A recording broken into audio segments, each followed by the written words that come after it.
অবশেষে কিন্তু দারুণ সুখবর পেয়ে গেলেন অন্তর্বর্তীকালীন সরকারের পক্ষ থেকে। সরকারি চাকরিজীবীরা মহার্ঘ ভাতার যে সিদ্ধান্ত সেটা কিন্তু ইতিমধ্যে পাওয়া গিয়েছে এবং এই মহার্ঘ ভাতা কবে নাগাদ দেওয়া হতে পারে সে সম্পর্কে আজকের ভিডিওতে থাকবে। তো পুরো ভিডিওটা না টেনে দেখুন। তো চলুন মূল আলোচনা। এখানে যেটা বলা হচ্ছে যে সরকারি কর্মচারীদের মহার্ঘ ভাতা জানুয়ারি হতে কার্যকর হলে ফেব্রুয়ারি মাসে বেতনের সাথে পাওয়া যাবে কিনা, জানুয়ারি মাসে হতে কার্যকর হবে কিনা, 4,000 টাকা পাওয়া যাবে কিনা এমন প্রশ্ন করেছেন অনেকেই। গত 9 জানুয়ারি 2025 তারিখে জ্যেষ্ঠ সচিব মহোদয় প্রেস ব্রিফিং করে কিন্তু এই তথ্য জানিয়েছিলেন এবং তারপর কিন্তু দুটি মিটিং ইতিমধ্যে সংগঠিত হয়েছে। ব্যাপারটি আপনারা সকলে অবগত আছেন। তো এইটা যে মহার্ঘ ভাতা দেওয়া হবে কবে নাগাদ, এখানে বলা হচ্ছে যে 11 ডিসেম্বর 2024 তারিখে মহার্ঘ ভাতার একটি মিটিং গঠন একটি কমিটি গঠন করা হয়েছিল এবং জনপ্রশাসনের জ্যেষ্ঠ সচিব মোখলেছুর রহমান এবং কমিটির সদস্য হিসেবে সাংবাদিকদের প্রশ্ন উত্তরে অবগত করেছেন যে মহার্ঘ ভাতা বিষয়ে ইতিমধ্যে দুটি মিটিং সংগঠিত হয়েছে। মোট কথা মহার্ঘ ভাতা প্রদানের কার্যক্রম চলমান রয়েছে এবং আগামী জুনের মধ্যে বাস্তবায়িত হবে এমন মন্তব্য করেছেন তিনি। ইতিমধ্যে সংবাদ মাধ্যমে বিষয়টি অধিকাংশের দৃষ্টিগোচর হয়েছে, তবে গেজেটের জন্য অপেক্ষা করতে হবে। গেজেট না হওয়া পর্যন্ত কিন্তু 4,000 বা 7,800 টাকা মহার্ঘ ভাতার ঘোষণা ধরাছোঁয়ার বাইরে থেকে যাবে। এখন পুনরায় নবম পে স্কেল এবং মহার্ঘ ভাতা নিয়ে আলোচনা চলছে এবং এই সমালোচনার মুখে কি মহার্ঘ ভাতা বিলম্বিত হচ্ছে?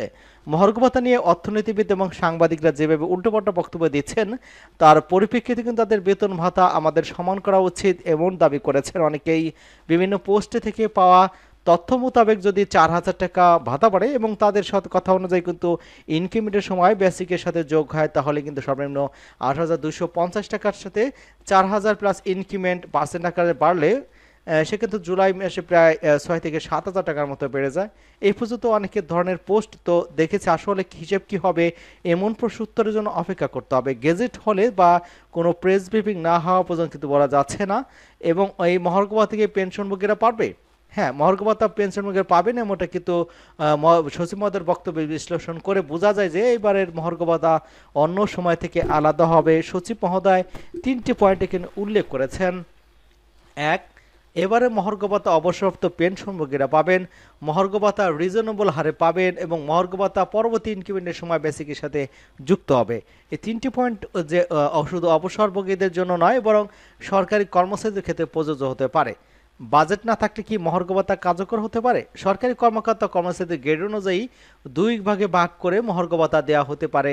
সরকার 14.5 লাখ সরকারি চাকরিজীবীকে মূল বেতনের সর্বনিম্ন 10% থেকে সর্বোচ্চ 20% হারে মহার্ঘ ভাতা দেওয়ার পরিকল্পনা রয়েছে। এর জন্য কিন্তু 1 বছরের সরকার বাড়তি খরচ হবে অন্তত 7,000 কোটি টাকা। বর্তমান পরিস্থিতিতে অর্থনীতি দৃষ্টিকোণ থেকে এই বাড়তি ব্যয় যৌক্তিক নয় বলে মনে করছেন অর্থনীতিবিদরা। সংশোধিত বাজেটে মহার্ঘ ভাতার জন্য কোনো বরাদ্দ রাখা হয়নি, তাই আগামী মাস হতেই যে মহার্ঘ ভাতা হাতে টাকা পাবেন এমন আশাটা করা ভুল। সংশোধিত বাজেটে আসতে মার্চ হতে এপ্রিল মাস লিখে যায়, তাই মার্চ হতে এপ্রিলের আগে কোনো ঘোষণা নাও আসতে পারে। তাছাড়া মহার্ঘ ভাতা সর্বনিম্ন 4,000 নাকি 3,000 টাকা হবে এমন বেশি স্পষ্টীকরণ পাওয়া যায়নি। বরাদ্দ না আসা পর্যন্ত বেতনের সাথে পাওয়া যাবে না। অন্যদিকে কিন্তু ঘোষণা বা গেজেট জারি হওয়ার পরে কেবল বরাদ্দ আসতে পারে এমনটা কিন্তু জানানো হয়েছে। এবং আপনারা দেখছেন যে পার্সেন যে 7 সদস্য বিশিষ্ট যে কমিটি গঠন করা হয়েছিল, এখানে ছিলেন মাননীয় উপদেষ্টার মুখ্য সচিব, সিনিয়র সচিব, জনপ্রশাসন মন্ত্রণালয়ের মহাহিসাব নিরীক্ষক নিয়ন্ত্রকের এবং সচিব মহোদয় ছিলেন অর্থ বিভাগের, সচিব ছিলেন প্রধান উপদেষ্টার কার্যালয়ের সচিব, যে লেজিসলেটিভ অ্যান্ড সংসদ বিষয়ক বিভাগ, আইন এবং বিচার সংসদ বিষয়ক মন্ত্রণালয়, অতিরিক্ত সচিব প্রবিধি অনুবিভাগ এবং অর্থ বিভাগ অর্থ মন্ত্রণালয়ের, এরা কিন্তু এই কমিটির ভিতর রয়েছেন। এবং এই মহার্ঘ ভাতা সচিব মহোদয় মোখলেছুর রহমান বলেছেন মহার্ঘ ভাতা ইস্যুটা অর্থ মন্ত্রণালয়ের, তবে আমি একজন মেম্বার এমনটি উল্লেখ করেন তিনি। ইতিমধ্যে 2টি মিটিং হয়েছে, মহার্ঘ ভাতা খুব শিগগিরই হবে, তবে এবার ব্যতিক্রম হবে জানিয়ে জনপ্রশাসন মন্ত্রণালয়ের সিনিয়র সচিব বলেছেন আগে পেনশনভোগীরা মহার্ঘ ভাতা পেত না, এবার পাবে, একটা রিজনেবল হারে পাবে। পরের বছর ইনক্রিমেন্টের সময় এই মহার্ঘ ভাতাটা তার বেসিক সাথে যুক্ত হবে। এই বাজেটেই মহার্ঘ ভাতা কার্যকর হবে কিনা এই প্রশ্ন তিনি বলেছেন এই বাজেটেই, মানে 30 জনের মধ্যেই।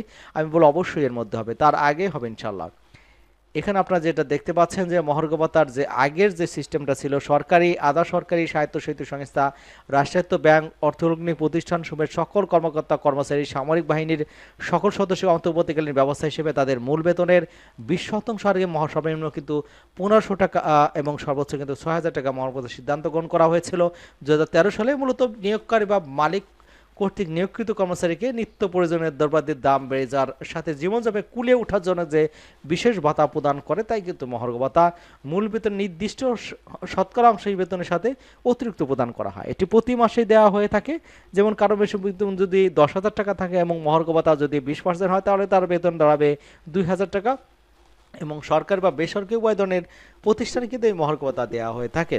এবং এবারে মহার্ঘ ভাতা কিন্তু একটু ব্যতিক্রম হবে, কারণ সরকারি কর্মকর্তা এবং কর্মচারীদের মহার্ঘ ভাতা দেওয়ার যে সিদ্ধান্ত নিয়েছে তার শিগগিরই বাস্তবায়ন বলে জানিয়েছেন জনবর্ষণের সিনিয়র সচিব ডক্টর মোখলেসুর রহমান। সরকারি কর্মকর্তা কর্মচারীদের মহার্ঘ যে ভাতা দেওয়ার সে সিদ্ধান্ত নিয়েছে তার শিগগিরই বাস্তবায়ন বলে জানিয়েছেন জনপ্রশাসন মন্ত্রণালয়ের সিনিয়র সচিব ডক্টর মোখলেসুর রহমান। এই বাজেটের মানে 30 জুনের মধ্যে, আমি অবশ্য এর মধ্যে হবে, অর্থাৎ তিনি বলতে চাচ্ছেন 30 জুনের মধ্যেই হবে। এটা মার্চ মাসে সংশোধিত বাজেট, সে বাজেটে উল্লেখ থাকতে পারে অথবা জুলাই মাসে পাওয়া যেতে পারে, এমনটাই কিন্তু তিনি জানিয়েছেন। এবং সর্বনিম্ন 4,000 বা সর্বোচ্চ 7,800 টাকা হবে কি হবে না সেটা কিন্তু গেজেট হওয়ার পরেই বোঝা যাবে। সকলকে ধন্যবাদ জানাচ্ছি এবং আমাদের চ্যানেলে যারা নতুন আছেন চ্যানেলটি সাবস্ক্রাইব করে আমাদের সাথেই থাকুন।